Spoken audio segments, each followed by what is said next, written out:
Okay, this man played 48 tests of his own, 96 ODIs. He took 286 wickets across those formats. He's got a hat-trick against India, and since then has become one of the best-known voices of the IPL and broadcasting in cricket generally. Some say he's the funniest man in the tournament. Others will know him by the term Unacademy Cracking Six. His social say he's an advisor for the company Kiss Cam. Don't know how updated that is, but we get to speak to him now. This is a versatile man.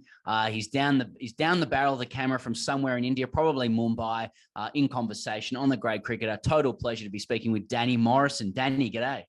Sam and Ian, look, pleasure to be here. And just for the record, yeah, I'm just over the hills. I'm in Pune, which is just 2.5 hours drive from Mumbai. Okay, nice one. Hey, Danny, before we get into the IPL, like it'd be remiss of us not to acknowledge your playing career, mate. I mean, you were playing right at the time I was a kid, just starting to understand cricket. And mate, you used to always knock the Aussies over. You ruffled feathers. You're sort of one of the stars of the New Zealand team. Great record. Now you're a super commentator. I just want to ask, because it seems like you have so much fun commentating, which was more fun for you, playing or commentating, and which do you think you're better at?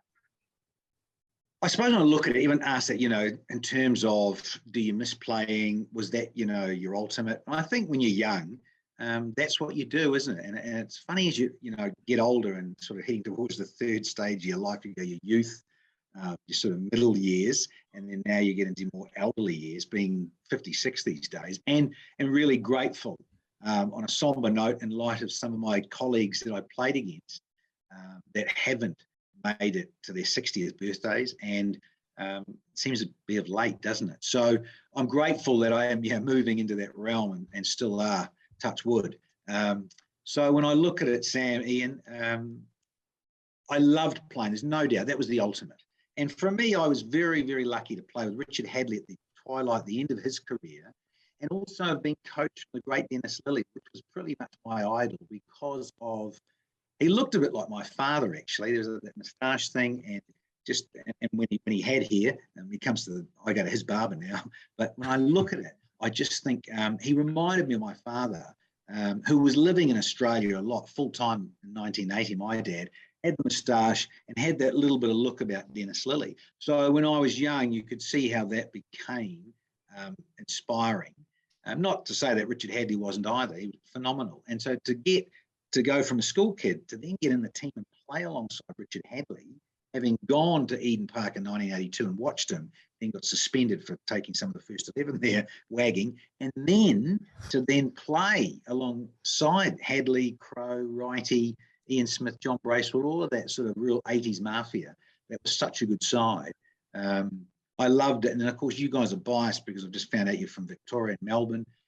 Good old, dear old, love him, Shane Warne country, RMP, my friend, was playing at the MCG, getting to play a Boxing Day test. I mean, that still holds very fond memories of 87, my first test series. And so, I love it. And then the commentary you mentioned, Sammy, it's, again, more of your life because I've done this now for 20 years, just over. And so you get to do it for longer. And I think, let's state the obvious, very blessed, a lot of us, to have the 2020 revolution, the explosion of this form of the game, to get to travel, to get to do this, to be a bit irreverent. You guys being an Aussie rules capital in Melbourne, you get such different characters, and Sammy Newman's right off the wall there. And I relate to that because I'm a bit of that side of the pendulum, if you like. So that tends to rule me out of probably a little bit more sensible, cerebral commentary boxes. But I like it, and this is my niche, and I know what it is, and I'm not going to change, and that's who I am, really. So that's what I love rock and rolling and doing. You had a test career, Danny, that spanned 10 years, 87 to 97, 48 test matches, which, I mean, we all know that basically 3 teams play all the test matches. And so 48 tests in that era actually equates to 316 test matches, which is incredible. But I know you, like, obviously cricket has been your life because doing commentary for 20 years now. So when did you sort of have a look at cricket being like your life? I'm guessing it wasn't like 17, 18. I'm guessing it was about 4 when you were amazing. I wish.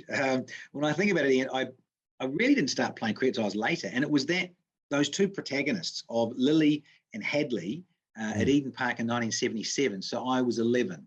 Yeah, I was 11.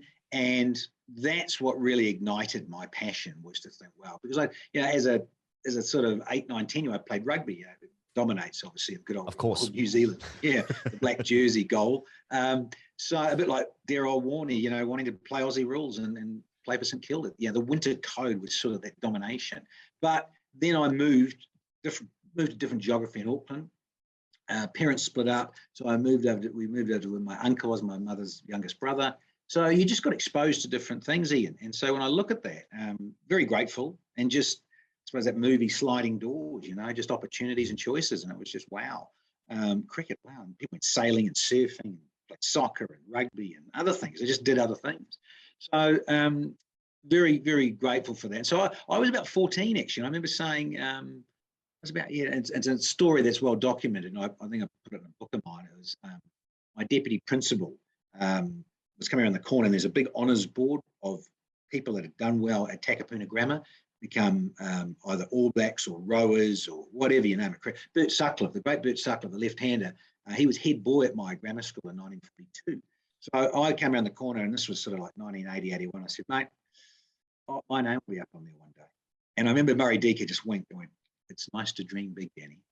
As if to say, you're right, you sawn-off little runt. Come on, wake up and smell the coffee. How on earth are you going to run in and bowl quick? Look at this. Come on. So there was all that. And Murray Deaker was my first 11 cricket coach too. So he was a great mentor and a great motivator. So, yeah, it was about that time, I suppose. Yeah, I was about 14 thinking, could I really seriously do this? Well, I did. I thought that as a teenager. And then things, you obviously get a bit more focused and driven. Danny, let's move to the IPL. There's be a bunch of people watching going, talk about my team. Talk about the IPL and my thing right now. So we'll do that. We'll service that. We'll start slowly. Mumbai and CSK, they've won 6 out of the last 7 tournaments. How do you assess their prospects this year? Do you think it's time for a new winner? # we love a new winner. We want a new winner. You just do. I think that's the, and everyone goes on about these fantasy leagues and everything. And then like a Hollywood, Bollywood movie story, you just do.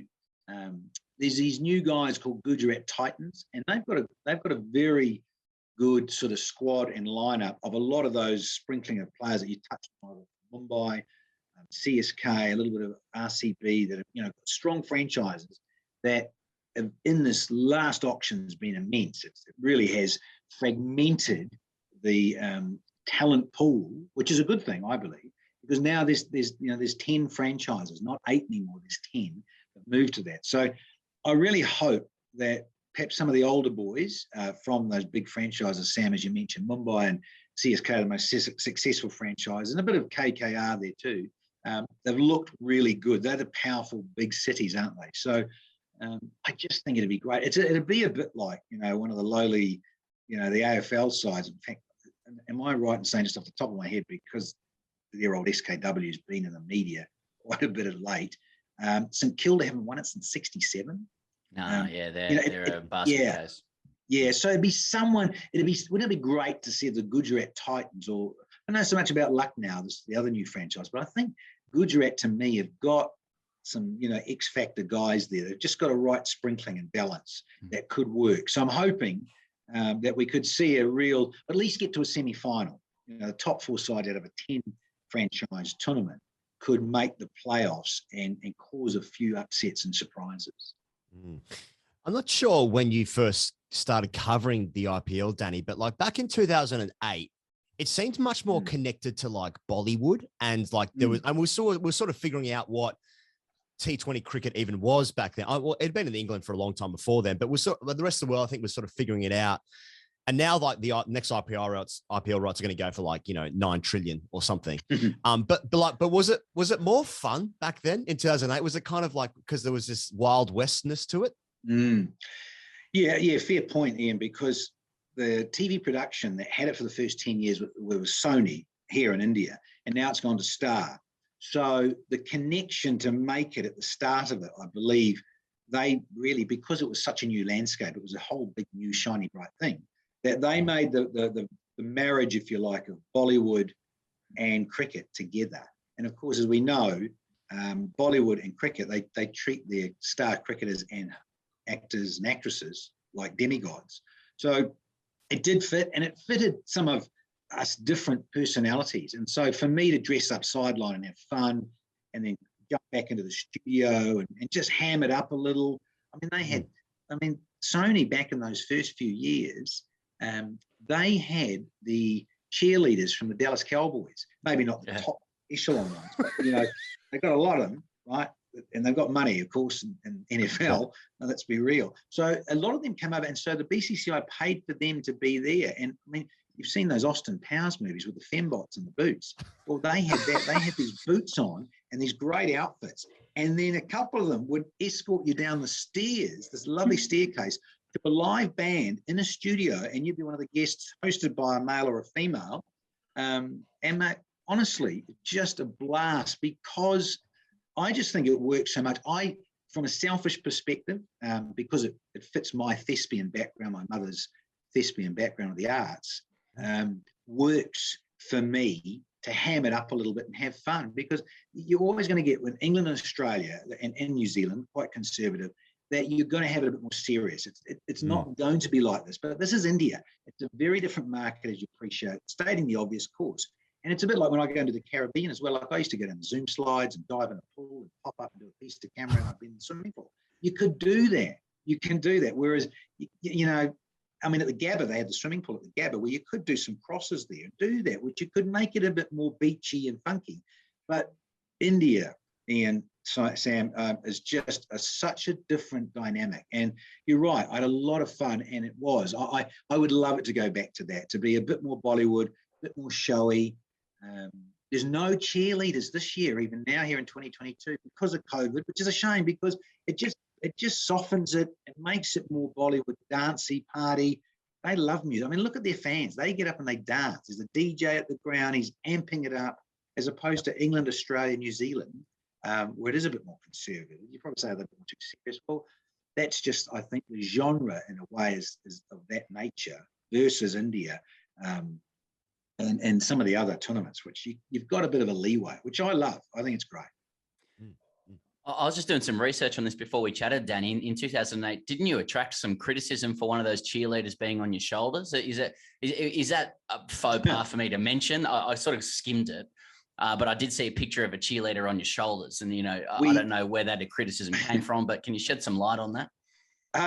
We did it in 2009 because it went to South Africa because of every 5 years they have the big elections here in India, and there's a real concern about security and stuff going on. So Lalit Modi, in his wisdom, and could do it just like that because he was running those first 3 years. It's his brainchild, his ownership, his idea, and the BCCI accepted that. But then they squeezed him out, of course. But that second year you're talking about with the cheerleaders, in fact, Ramesh Raja was in that. You've probably seen it on YouTube, and we're talking to Ramesh Raja, and I've got one of the cheerleaders on my shoulders. It was I think it was coming up, what was that? Yeah, it was around April, May. So it was a bit of an early birthday surprise from us, because his birthday's not till August, Rambo. But he's now the chairman of Pakistan cricket. He's a bit more serious, but he still loves a laugh. He's a character. And so we just did. And so we said, so on the shoulders, I said, look, let's hear for Ramesh. Let's give it an R. And then you had the microphone, I pointed on the cue. Give it an A, give it an M. I said, Ramesh, loving it. And this is a picture. So we're doing a picture for, he's at one end talking about the D-E-C-K. Lovely. So the deck. So in terms of this, you just could get away with fun, Sam. And it was, you're going to get criticism. Look, I'm really honest and open about this. It's not everyone's cup of tea. It's too much for a lot of people. I'm a bit too over the top for them, in their face. But at the same time, this is your market. This is your subcontinent market, which is powerful. And those who are a bit more liberal and a little bit more fun inclined don't mind my theatrics and a bit of sort of histrionics, which I just think, again, you look at it, and not trying to be like anyone else. This is just me. I'm just making maybe some similarities where, someone like Skull O'Keefe, Kerry O'Keefe is such a character. What an icon, radio guy. Then he's moved into Fox, and it works. So I love that about Kerry getting taken on by Fox, to have someone else a little bit more their field. rather than mainstream, normal commentary. So I think that works. And on YouTube, all that stuff on Kerry O'Keefe and Skull and having fun with the late, great Shane Warne and making Warney lose it, and stuff with Gilly on there where he's losing it there with Isha, and that sort of stuff I think you need, because without getting too deep and philosophical, the world gets a bit nutty and is a bit sad at times. So you need light relief and laugh, surely. Can you give us a bit of an update on what the vibe is at the IPL at the moment, Danny? I know you're in Pune, but most of the teams are in Mumbai at the moment, and there are a few fans in the stadiums, but it's not capacity, obviously. I mean, what kind of energy are you getting there? Is it a bit like a round robin school carnival kind of day where everyone's like sort of congregated together in the same spot, or is it sort of as opposed to the complete IPL circus that it can be, like when the circus comes to town? It was before COVID? Well, there's a bit of that. At the moment, Ian, there's 25% capacity, and I think that will change. Now, what are we, last day, right at the end of March. So I think getting into early April, that will change, and they'll be more relaxed and probably take that to 50%, and then hopefully increments up 75%, rah-de-rah-de-rah. But again, the music, the noise, the vibe is like no other. And they still, get the dance thing happening. The DJs here.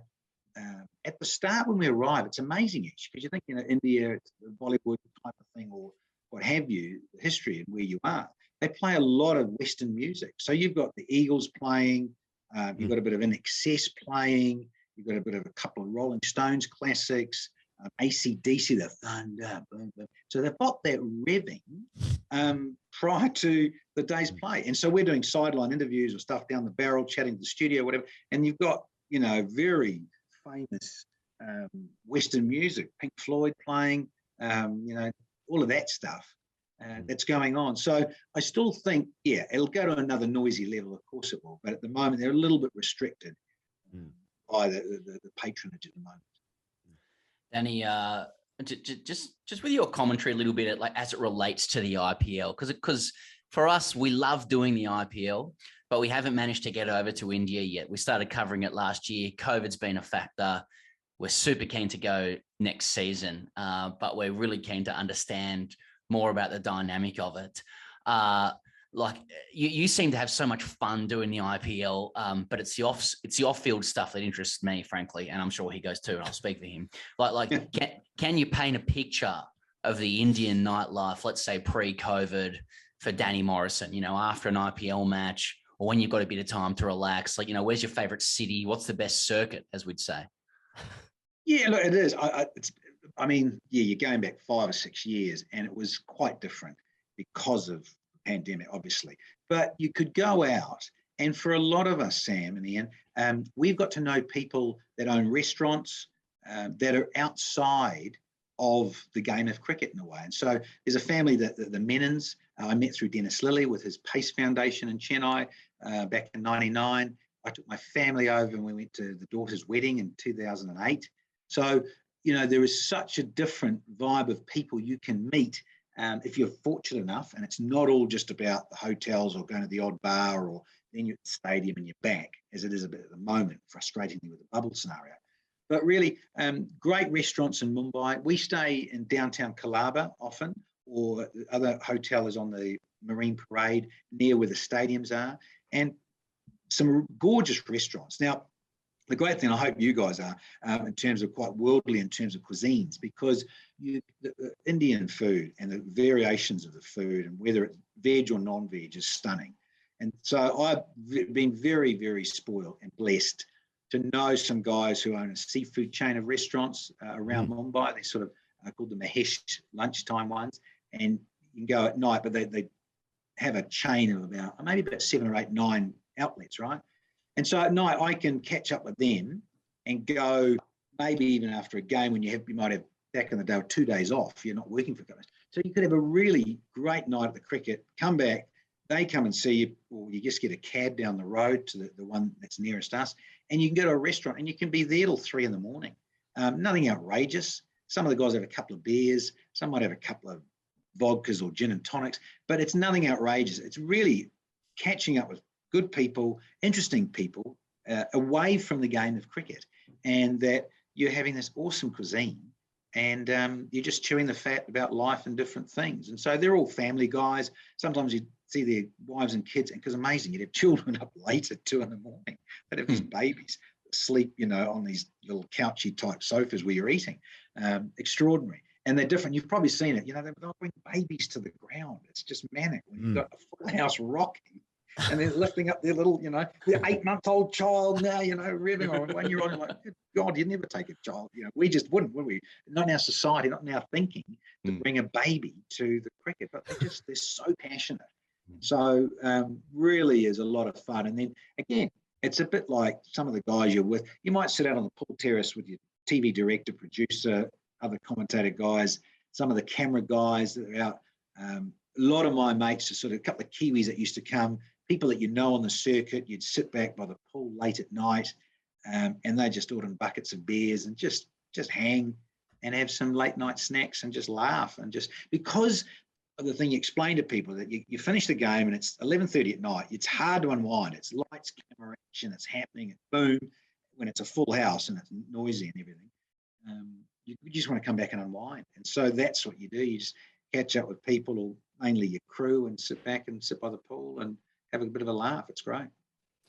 I think it was your countryman, actually, Simon Dool, who said this maybe about a season or two ago. And he was talking about, obviously New Zealanders have got this incredible generation of cricketers that they've had for, I mean, they're still probably underrated, New Zealand. I mean, they've been so good for so long. But Simon's point was that there were a lot of New Zealand cricketers who weren't getting gigs in the IPL, and there were some pretty ordinary Australian cricketers who were, and there was sort of a, is that right? And I was just thinking about the current Kiwi guys that are in the IPL. There's obviously Devon Conway and Mitch Santner. They're at CSK. There's Kane at Sunrisers. Tim Southey, KKR, Lockie Ferguson, Adam Milne, Tim Seifert is there as well. But do you think, I'm probably missing others, but do you think that Glenn Phillips, the Kiwis, do you think the Kiwis are still underrepresented or undervalued in the IPL? They're not going for enough money, because these guys are pretty world-class cricketers, and I still feel like they're a little bit like rung below for some reason. And I wonder that too. Yeah, good question, Ian, because I think maybe when you look at the history of the Ashes and you look at the power that brings, and the Aussies and the English, I mean, unless you're an AB de Villiers or maybe a Jacques Callis back in the day, but got a lot of money in the IPL and got paid well. But really, you think about all-rounders, and those are the guys like a Joss Buttler, who can wicket keep for you, open the batting and control the game. A Ben Stokes, we all know those sort of guys. And then you get the Andre Russells and what have you, and those guys, and Chris Gale were dominating. So they were big money. So I agree, and I know that probably irked Dooley and a few others to make a point about that. But having said that, back in the day, Ross Taylor got paid. I remember back in 2010, he got paid $1 million. I mean, that's life-changing for the Kiwis, because we just don't have the surplus of money. It's about rugby, as we know. Yeah. And the big profiles of the All Blacks. So when I look at it like that, and Dooley making that point, and quite valid, I just think the power of the Aussies and the game, and let's be honest too, I mean, you won 5 World Cups, very good at white ball cricket, have always been. You've had World Series cricket since the late 70s, and then when that all evolved just prior, got better and bigger, and you think IPL 08, still a great World Series, and how big that was. And remember, in India, Guy Lalit Modi, who developed the IPL, he was the one, apparently, you learn to find out these facts, that he was the one that got in ESPN pay-for-view television in 1994 into India. So because of his connections in the States. And so the whole thing of it there was that these guys could see pay-per-view and see a lot of the Ashes. So I think that whole mentality of over time of really seeing the Ashes, how big it is for Test cricket, we all know that. So that point that Dor was making was, I think, New Zealand have played, the 2015 and 2019 World Cups, lost to Aussie in the last T20 World Cup. So they've been there and thereabouts. And that group of players over the last decade, Ian, you make a valid point. I think they're very good players. And it's probably only one, I think this is probably one of the biggest numberships, isn't it, of Kiwis involved in an IPL representation. So, again, it just tells you how good the side is, and IPL franchises want them. Danny, people watching will want us to talk about your phraseology a little bit. Like you're known for phrases like this one's got an air hostess on it, with a Freddie hitting a six, or don't forget about Fat City. Oh God, this is now we're talking. He's fatted it downtown, Fat City. He's moosed that massive. Like how much work do you do on your verbiage? And also, I didn't realize you had a thespian upbringing. At a time like now, are you tapering off before tonight's commentary or tomorrow's as well? Like, do you warm up before you bring the energy each night? And sometimes when you bring the energy, is it like actually the truth is you don't feel a lot, but you've just got to put the mask on and go? Yeah, and I think that's a great call. And it is a bit like that. I think for a lot of us that either do this for a living or, as my dear mother said, treading the boards of a stage and being an actor or an actress, doing what you do, and speaking to a lot of other guys that were more, if you like, in front of camera hosting, you just got to put your game face on. And then there's giving away maybe a title of some other thing I was going to do, actually, having your game face on, because you just need to, and you owe it to it, because at different times, a lot of my Kiwi cameraman mate that I hang out with and Saffers, hey, listen, princess, you think you got it tough. We haven't. We're on for 4 or 5 overs. You're there, go bang, or if you do a double up, even better, you might have to do 8 or 10 overs on the trot. That you're doing that, and then you're off, and then you can have a cup of tea or refresh and revive, and then keep watching, listening, obviously in the comp box. You get these cameramen and people running around and sound guys. They don't miss a ball. They're doing every ball. They can't afford to miss it. They're there every ball of when they're working. So I also, that's what I take as a bit of a mantra to go, that's what I think about. Those guys and women that are there calling every ball, they're VT ops, doing all the replays, sitting on those machines, everything. They're there every ball. We get to jump in and out. So when I look at that and I take that to it, for me, you just got to be up. There's no excuse. And even sometimes when you got a cold and you're a bit full of it and your sinuses are, you can still project and be up. And to be fair, the challenge has been of late because there's been no crowds because of COVID. Yeah. And it's very much a different ball game. And you think about the crowd and the noise, it's a lot easier for us, no doubt. And I think it's a lot easier to watch, clearly, for everyone. And they just love it. So for me to get up and do that, I think back to moosing it. There's a great, back in New Zealand, a guy called Brendan Telfer, very well-known TV journalist, sports guy, had his own radio slot in the morning on a radio sports show. And I did some work there, filling in at times and also doing some sales and stuff there too. He loved it. He says, I tuned in, Daniel, and I heard this vernacular of moosing it over cover. And this was about 2002. So, you're there, and I think we're doing an Eden Park max cricket game, and it was just, he's moosed this to the moon and back. And so you just have that sort of vernacular where, because it's noisy and it's up, and there's so many other ways, I think, that you can go, okay, well, it's got this neat. And isn't that beautifully played through, cover? Of course you can, but that's Test cricket, and it's just a different genre. So when I explain to people, they love to give me grief, and you've got to be thick-skinned, and you just have to be in this industry. You just do, obviously. So I just said, look, well, if it's called a mute button, or just change the channel. If you don't like it, have the sound down, and then wait for someone else to come on. Well, that's fine. But for me, and the vibe and the noise, and it's amping and happening, if you're not like that too, Sam, Ian, you're going to get drowned out of it too. Let's be fair. Sometimes the audio, they get it subtly wrong, and you'll hear old replays, and it's hard to hear the commentator because it's noise. And sometimes the audio guys have either got that level a little bit wrong, or they think live outside. So whilst it might be a little bit confronting, and people at home go, oh, Morrison's Jesus Christ. So you can, and I get that, and that's fine. And so I think we all are old enough and ugly enough to realise that it's not everyone's cup of tea.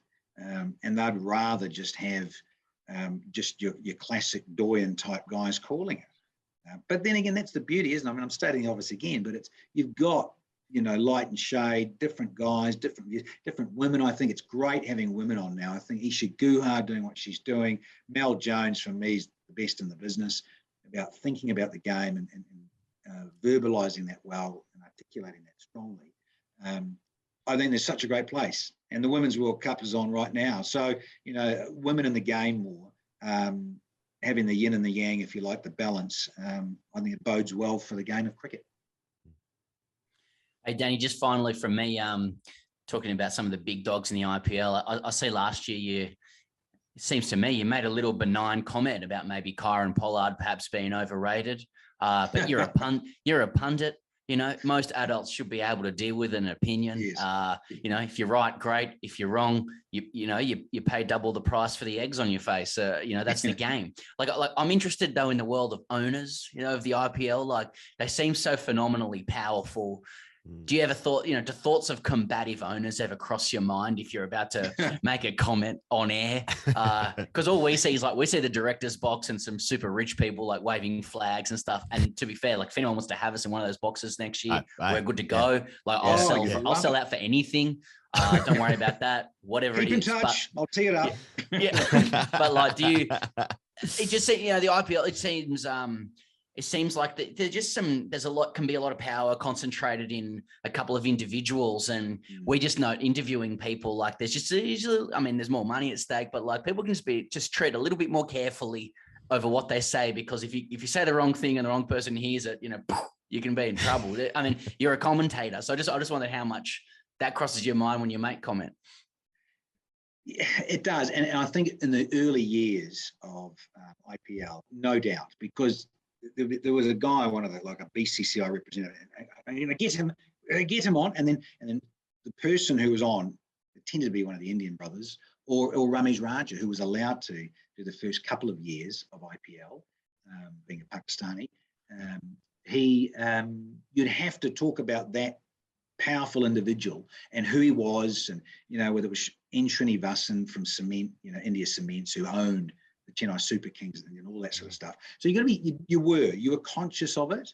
You know, I got into trouble, and I'm happy to say here on your podcast, and it goes out on YouTube. You know, I said a couple of things at a toss that upset someone, and then you know, it was almost like the Kerry Packer red bat phone Channel 9 back in the day. I don't like that guy's voice. Tell him to leave. You know, you could sense and feel that power of that. If you said something and unintentionally upsetting someone, really, you do. So you're subtly mindful of it, Sam. But at the same time, you know, when I had that confrontation, I said, hey, look, I'll own that. But I said at the same time, I'm not Indian. You know, I'm impartial. I haven't got a bias around it. So I don't have any baggage with it. So surely you're going to say, no, and they couldn't get it. So I thought in my head, screw it. You know, I'll just back the bus up and just leave it. So there is some of that powerful side of the ownership of things in the game. And I just think that's probably in any walk of life, isn't it? In any sort of, you think, organisation, that you've got to tread and be careful of some of the big bosses or the big owners who've got egos because they've got a lot of money, and that sort of tends to go a bit with it in human nature. So, yeah, I just think it's an interesting dynamic. Good question, because there is that. And I think people who are savvy enough can see that behind the scene a bit there. You've got to be a little mindful. At the same time, I hear what other commentators say, hang on a minute. You know, I want to say it as it is. And you've got to be honest and real, because your audience aren't stupid, you know, and that's the big thing for me, is that at times I'm going to say it how it is. And, you know, like you said, the examples you used there, you know, Kyron's Pollard, you know, get on so well, sat on planes next to each other around the Caribbean. And I just think at times you can think if they're going through a bad trot, they might be, and I think he's a little overrated. You know, he's perhaps getting a bit long in the tooth and he's a little overrated. So what? And if people get upset by it, and he'll be obviously upset by it, so cool. But I'm just saying, and giving that at that given time in that given season, where I'm at thinking about anyone like Virat Kohli, same thing. I remember Dooley and myself. Might have been Alan Wilkins as well. And again, you know, we're neutral and not Indians, and we didn't play Test cricket for India, so we can have this sort of say at times. And you think about Virat Kohli, and we said, oh, geez, no, Virat, you know, even on air, we said, geez, why don't you just take a break? He's captain of all this international stuff, the Test matches, the 50 overs, and the T20 for India. Mate, why do you need to captain RCB? Just sit back and just worry about your batting and just relax a bit. But of course, as we know, the commercial side of it and the power brokerage of all of that comes into play. But interesting now that he's just at this stage getting a bit more burnt out at probably 32 years of age. You know, he's stepping back a bit from all of this now.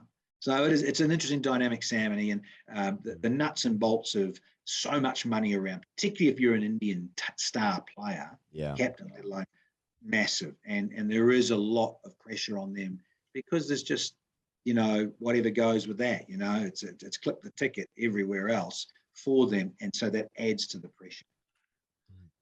Hey, Danny Morrison, thanks so much for joining us, mate. It always feels to me like whenever we chat with people who are funny or real, particularly entertaining. We had a chat with Mr. Nags from RCB a few weeks ago as well, Danish Sate, and like it ended up becoming quite a philosophical conversation. And I feel like you've provided insights like that as well, because often underneath a lot of the entertainment is quite deep thought. Like I know you describe yourself almost self-deprecatingly, like just doing the T20 stuff, but I think the thespian background and the way you speak and the way you project and the humor that you use is actually quite skillful. And there aren't a lot of cricketers who could actually bring that. So they're my words, not yours. So I just want to say thanks for the insights. I'm sure we can catch up another time and laugh forever. Sure. And if we get over to India, you'll have to show us some of those restaurants. Oh, gentlemen, Ian, Sam, you loved it. And this is what, in terms of doing a podcast, you like doing.